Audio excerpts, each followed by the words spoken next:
Hi there. Thinking back on my life as a teacher, there are so many instances of learning in the classroom when you are teaching, right? Learning. So, a teacher does not just learn in her B.Ed classes, she also learns from her colleagues, from her schools, from school politics, and from children in the classroom, from certain situations that arise. There's so much learning. At every step, there is learning, but only if you reflect on what happened.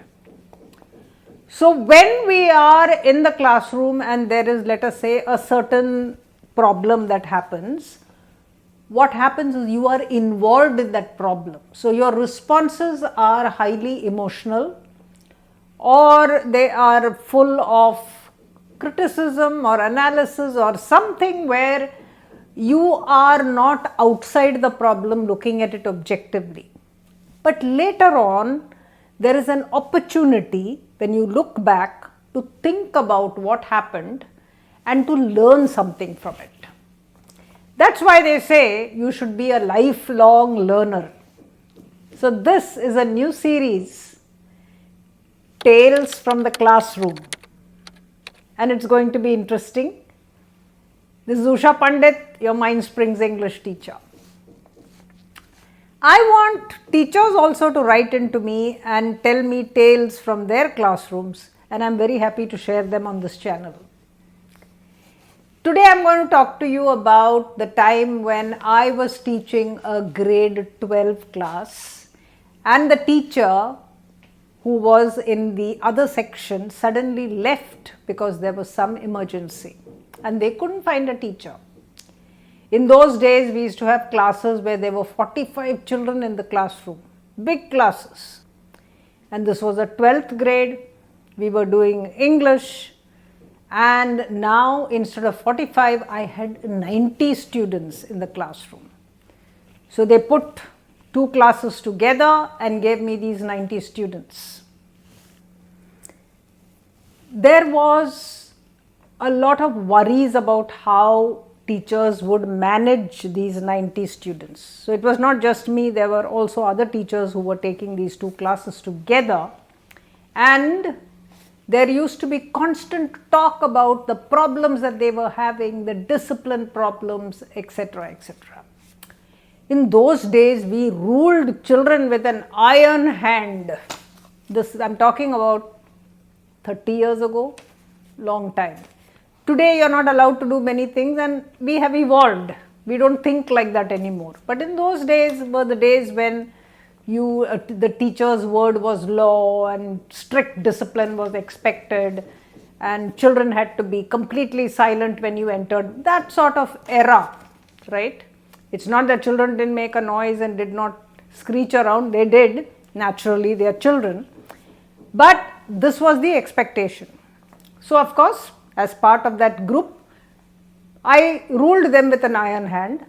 But I was always a teacher who wanted participation in the classroom. If you had to ask me to stand somewhere and lecture for 45 minutes to a group of 10 or 90 children, I would be bored out of my mind, because it would be like talking to the wall. So always I have involved children in discussions and debates, and I have listened to their opinions. I have allowed them to disagree with me. So there was a certain kind of equation that I shared with them. Now 90 children were there, and there was one time when there was a huge amount of disruption. I don't know what had excited them, but they were all over the place. And of course, we went bang, bang, bang on the teacher's desk with a ruler and said, quiet. And I said, those who do not want to be here can leave. So you need to go. You have two choices. You either sit here, or you can go there. You can see the football field from this window. Go and play football. So you have a choice. Of course, we will not do the lesson we do today will not be done again. So there is a real choice about what you want to do. If you are not interested, go. So I mentioned this in the staff room. I told the teachers, oh, you know what, this is what I did today, because everyone was sharing stories about how hard it is. And guess what? None of them left the classroom. This is all that I said. The next day I was doing some work. When I looked out of the window, I saw several boys. We are talking about 20, 40, 50 boys running out onto the football field, and they ran so fast that by the time I got out of my chair, they were far away. So I wondered what had happened, and I went next door. We had this cub teacher. She was just out of training college. She was a postgraduate. She was a bright young girl, but she was new to the teaching field. Now, she had heard me say this in the staff room, and she decided that's the way to catch these children, and she told them, those who don't want to be here can go and play football. And guess what? They all ran out of the room to play football. So when I went there, she was distraught. She was almost in tears. And I said to her, I said, well, this happens, but tomorrow when they come in, what I want you to do is to ask them, did you have a good game of football? And tell them, this is what I was going to do with you yesterday in biology. Now, I want you to sit down and read it and come and explain to me this lesson.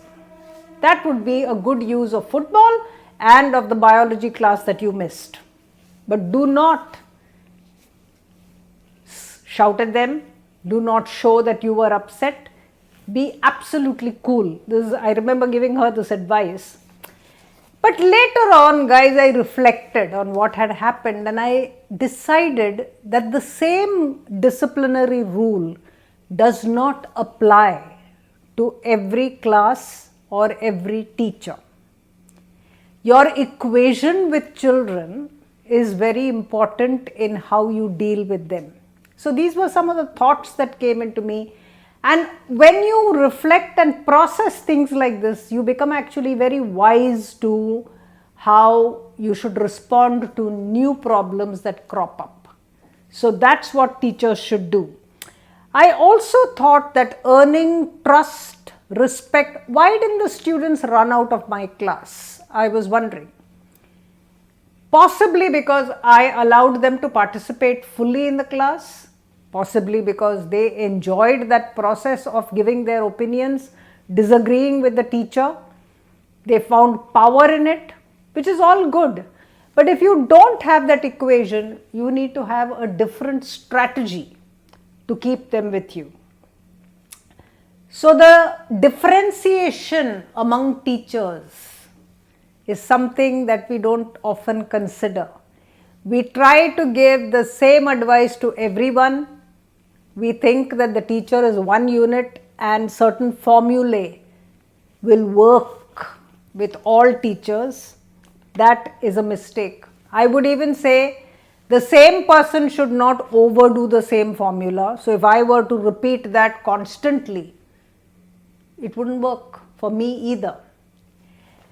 So I hope you had fun listening to that. I am going to share more little stories with you. I'm sure you have a lot of stories, so do share them with me, and we will call this Tales from the Classroom. Thank you.